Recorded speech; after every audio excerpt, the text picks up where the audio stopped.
Assalamualaikum warahmatullahi wabarakatuh. Perkenalkan, nama saya Elina Nafilatul Zakiyah dari kelas 2A HTN. Akan mempresentasikan pertemuan pertama sampai pertemuan ke-7 dari mata kuliah ilmu negara. Di pertemuan kedua, materi ilmu negara membahas tentang definisi ilmu negara sendiri. Menurut George Gellivernick, ilmu negara terbagi menjadi dua, yakni Allgemeine Staatskunde dan juga Bijzondere Staatskunde. Allgemeine Staatskunde membahas fokus tentang mengenai negara. Nah, definisi ilmu negara menurut Kelsen yaitu sebagai aspek hukum non-meta yang membahas tentang bagaimana pembentukan suatu negara. Ada sebuah definisi lain yang bertentangan dengan definisi Kelsen yang nantinya membentuk sebuah antithesis yang tidak sepakat dengan pendapat Kelsen. Ini pendapat dari Kernberg. Kernberg menyatakan ilmu negara yakni membahas tentang unsur-unsur pembentukan sebuah negara, membahas tentang asal mula pembentukan negara dan juga sejarah pembentukan negara tersendiri. Ilmu negara pertama kali ada pada tahun 1882 di Jerman. Sedangkan di Indonesia membahas tentang ilmu negara pertama kali yaitu di sebuah universitas Gajah Mada pada tahun 1946. Penyebutan kata negara di berbagai negara juga berbeda-beda. Seperti halnya di Belanda menyebutkan ilmu negara sebagai Staatskunde, di Jerman menyebutkan ilmu negara sebagai Staatskunde. Di Prancis menyebut ilmu negara sebagai Theorie de l'État. Di Inggris menyebutkan sebagai Theory of State. Dalam ilmu negara, objek pembahasannya ada 4. Yang pertama yaitu asal mula kenapa sih disebut sebagai negara. Yang kedua, hakikat negara. Hakikat negara yang di dalamnya ada sebuah daerah, rakyat, pemerintahan, dan juga adanya pengakuan dari negara lain. Yang ketiga yaitu bentuk negara. Yang keempat, pemerintahan, yang mana pemerintahan dalam sebuah negara tersebut bisa jadi pemerintahan dalam bentuk demokrasi, monarki, republik, atau aristokrasi. Pembahasan yang ketiga mengenai definisi dan juga hakikat negara. Definisi dari sebuah negara dalam bahasa Inggris, negara disebut sebagai Staat. Dalam bahasa Jerman dan Belanda disebut sebagai Staat. Dan dalam bahasa Prancis disebut sebagai Etat.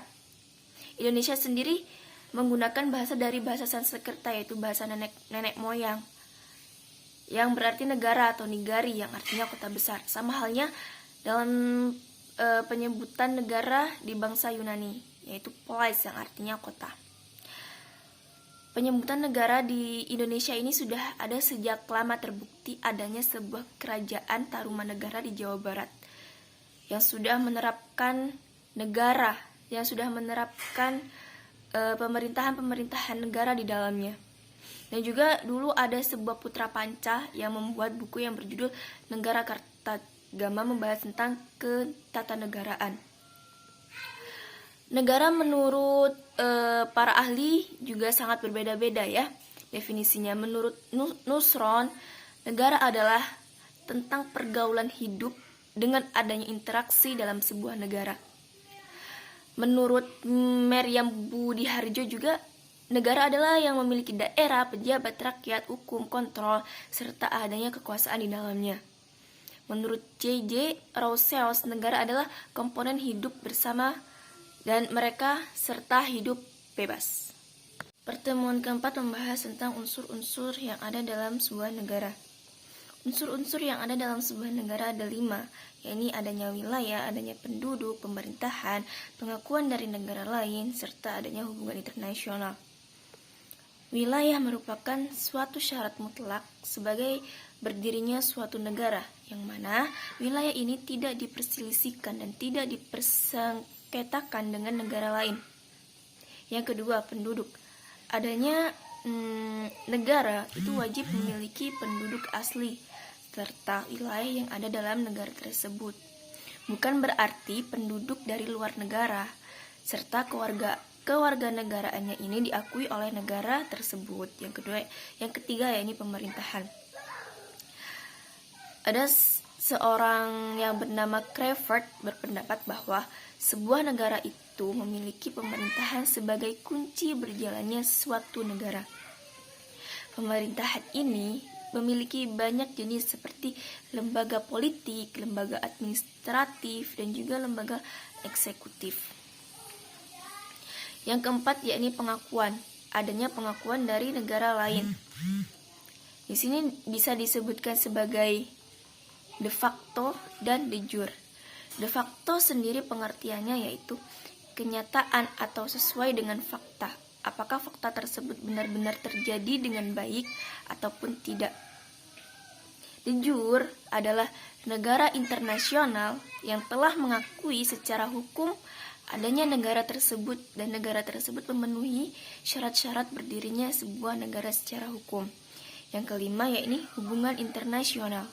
Apabila negara telah diakui oleh negara lain, maka akan melakukan sebuah deklarasi terhadap negaranya dan kemudian mendiplomasikan negara dengan negara lain sehingga timbullah suatu pergaulan. Pertemuan kelima membahas tentang fakta teori hukum negara. Yang pertama, ada teori negara formal. Nah, teori ini menerangkan bahwa negara tersebut berdasarkan atas fakta yang ada yang bersifat normatif dan yuridis. Yang kedua yakni teori kapitalis klasik. Menurut Adam Smith, negara kapitalis klasik ini adalah sebuah negara yang hanya memiliki peran kecil, yang hanya social service, yaitu sebagai pelayan masyarakat saja. Yang ketiga yakni teori negara Marxist klasik. Pencetus dari teori ini yaitu Karl Marx pada tahun 1818 sampai 1883. Nah, Karl Marx ini menciptakan teori ini sebab ditujukan kepada kepentingan borjuis, yaitu kepentingan para bangsawan yang hanya memiliki kekuasaan, memiliki uang, dan bertujuan untuk menindas kaum-kaum yang lemah. Yang keempat yakni teori negara Bonapartis. Teori ini dicetus oleh Louis Bonaparte yang mana mengartikan teori ini tidak jauh berbeda dengan pendapat Karl Marx ya, yaitu untuk mewujudkan sistem kapitalisme. Yang mana negara ini dapat dijadikan sebagai tempat keuntungan bagi kaum yang bermodal saja. Pertemuan ke-6 bahas tentang teori-teori yang ada di dalam ilmu negara. Teori yang pertama yaitu teori pluralisme. Teori ini memiliki pandangan bahwa negara itu sesuatu yang netral dari aktor politik yang menguasai negara tersebut. Sehingga dari bagian masyarakat sendiri, negara ini banyak yang masyarakatnya menganut sistem sosial yang saling berinteraksi. Tidak ada satupun kelompok yang secara eksklusif mendominasi dan juga menguasai kelompok lainnya. Sehingga yang terjadi adalah adanya kelompok dominan terhadap negara lain. Yang kedua yaitu teori korporatisme. Teori ini menyatakan bahwa masyarakat dalam mengambil sebuah keputusan kebijakan, terutama dalam pemerintahan, berjalannya sebuah negara dalam teori ini tidak tergantung terhadap kepentingan atau golongan tertentu dalam sebuah masyarakat. Maka kelompok masyarakat dalam negara ini lebih terorganisir. Teori ketiga yaitu teori strukturis, bahwa negara memiliki kemandirian yang relatif sehingga disebut dengan otonomi relatif negara. Kemandirian ini berasal dari masyarakat sendiri, bukan dari negara yang menjadi pembentuknya. Yang keempat yaitu teori organisme. Teori ini memiliki kemandirian yang sangat besar serta berperan aktif dalam mengambil keputusan ataupun kebijakan secara non-demokratis. Pertemuan yang ke-7, pertemuan yang terakhir membahas tentang asal mula keberadaan negara. Di Yunani kuno, keberadaan negara ada pada abad ke-4 sampai abad ke-8 sebelum Masehi. Pada saat itu menggunakan bahasa Yunani kuno terbesar. Ada di berbagai tempat, seperti ada di Pulau Asia, Italia, Sisiris, Spanyol, Libya, dan juga Athena, yang pada saat itu sudah dikenal dengan masyarakat. dan negerinya yang modern, yang mana komposisi-komposisi lebih besar dibanding dengan negara-negara modern lainnya.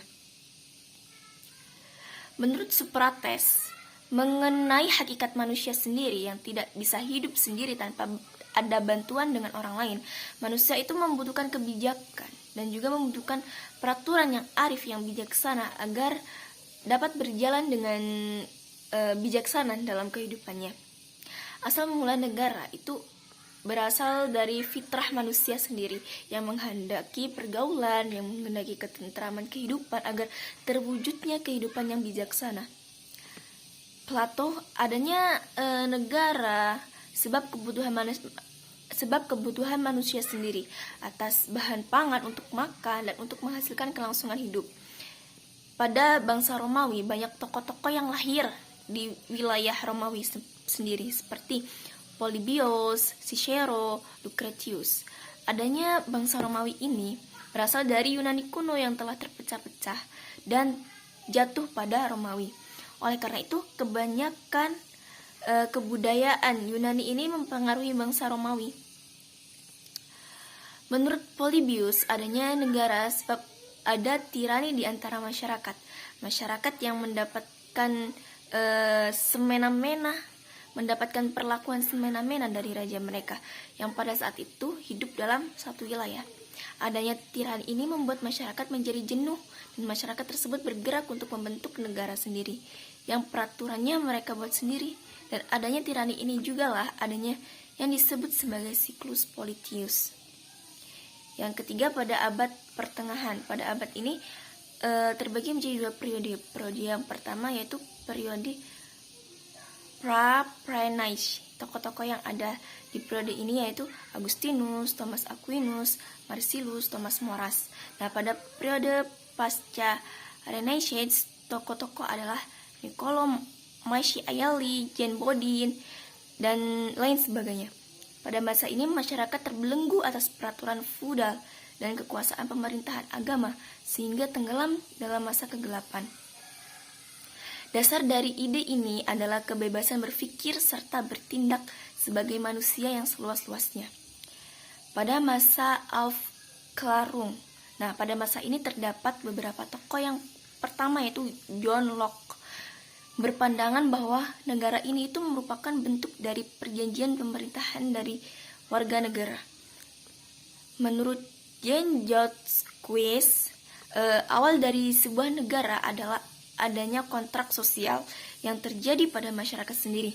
Sedangkan menurut Immanuel Kant, negara itu berawal dari keinginan untuk membuat sebuah negara hukum.